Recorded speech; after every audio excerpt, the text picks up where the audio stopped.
What's up guys, and welcome back to another video, and today we're gonna go over 10 things that Family Guy wants you to forget about. Before we get on the video, if you enjoyed, please leave a like and subscribe, and let's get straight on the video with number 10, the times it got cancelled.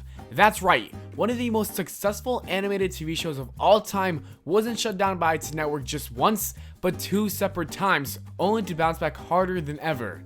It seems like Fox can't learn the lesson that Family Guy's fanbase cares about it enough to sustain it, despite its often smaller numbers. The first cancellation came in 2000, not long after the show's major success in airing in the slot after the Super Bowl. Despite the staggering numbers on that day, viewership quickly dropped off, and so the show was pulled from its slot. The company soon realized their mistake, and Family Guy was brought back to begin its 3rd season. This didn't fix the problem for long though, as a new season's lack of success prompted to cut the show once again. Cartoon Network saw the value in the animated series, however, as they bought the rights, and Family Guy was swept to their most popular show. McFarlane's work grew sizably in this period, selling large amounts of DVDs, even prompting Fox to bring the show back on their network as well. Number 9, Herbert the Pervert. Oh boy, where do I even start with this one?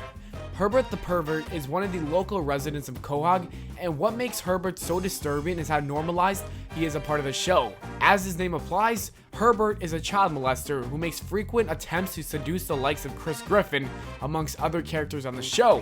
Strangely, this isn't done in a serious or uncomfortable manner. Instead, it's always the punchline of a joke. This is what makes the character feel so strange.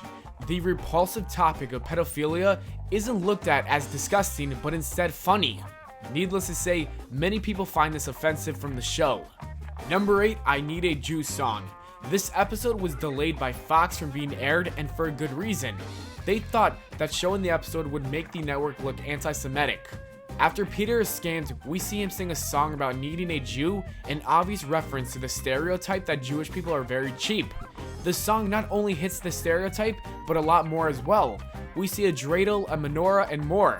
Fox especially didn't like the line, "Lois makes me take the rap because our checkbook looks like crap, and since I can't give her a slap, I need a Jew."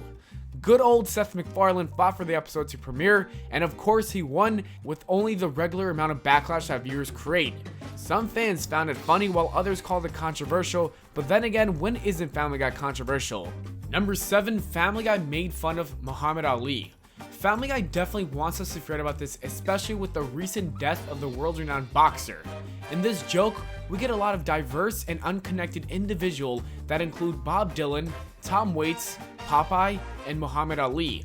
We see the conversation start with the 2 singers, then Popeye and Ali are introduced respectively. However, when the famous boxer is brought into frame, we see him judder and shake uncontrollably. This is because Family Guy is making fun of his Parkinson's disease. When the episode aired, a lot of viewers were upset because Muhammad Ali is a very well and respected athlete as well as a humanitarian. Number 6, Mother Teresa overdoses. When it comes to Family Guy, no one is safe. No matter how famous or wholehearted someone is, Family Guy has the ability to target any person for their jokes, and on one episode, Mother Teresa was the victim. Many viewers were disgusted with this bit because Mother Teresa honestly may be one of the kindest and most holy people to ever walk this earth. Her work with orphans made her very popular in earning the title of saint. She is highly praised, not only in the Catholic Church, but also upon the volunteering community. Anyways, we see Stewie have a flashback to the one time he was driving a car with Mother Teresa in the back seat.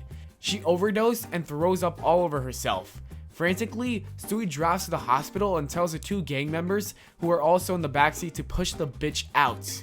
Number 5, Peter reveals where Anne Frank is.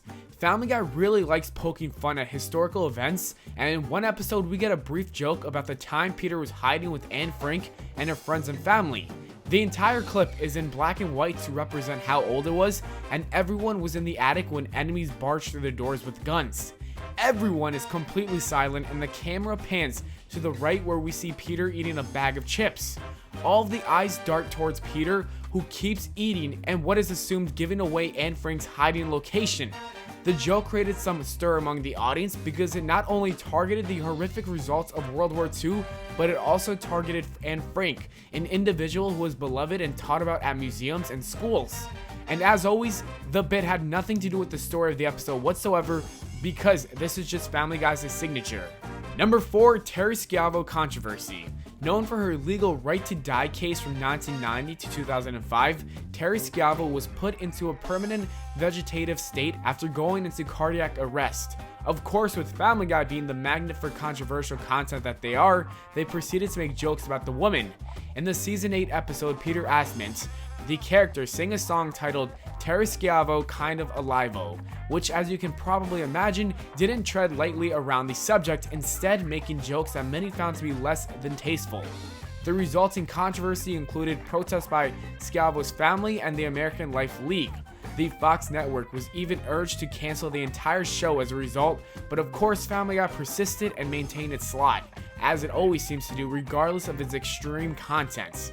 Despite not being cancelled, it's hard to imagine that the network was anywhere near pleased with Family Guy's performance in this episode. Number 3, Michael J. Fox on Family Guy. It seems like Seth MacFarlane really likes to make fun of Parkinson's disease, and this time he targets Michael J. Fox. However, the joke is told in a completely different way than normal. We see Peter explain to Lois that one of his shirts was messed up from when he went to Fox's wine tasting event. Then we see Peter break into a monologue with a gray background. He explains that they would show the scene, but it would be just sad. Peter goes even further to explain in his monologue that he knows Michael has this disease that creates shakenness within the body. Afterwards, he says that he sent the dry cleaning bill to Michael, and in turn he shows a check he receives with poor handwriting, an obvious hit. And finally, at the very end, they actually do end up showing what happened, and we see a very shaky Michael carrying a tray of wine and spilling it on Peter. Number 2, killing off Brian. In November of 2013, Family Guy committed one of its most surprising acts to date, killing off one of the major characters, Brian Griffin. Now, as anyone who's familiar with the show knows, this was only a temporary removal from the show, but this obviously didn't lessen the effect it had on viewers at the time it happened.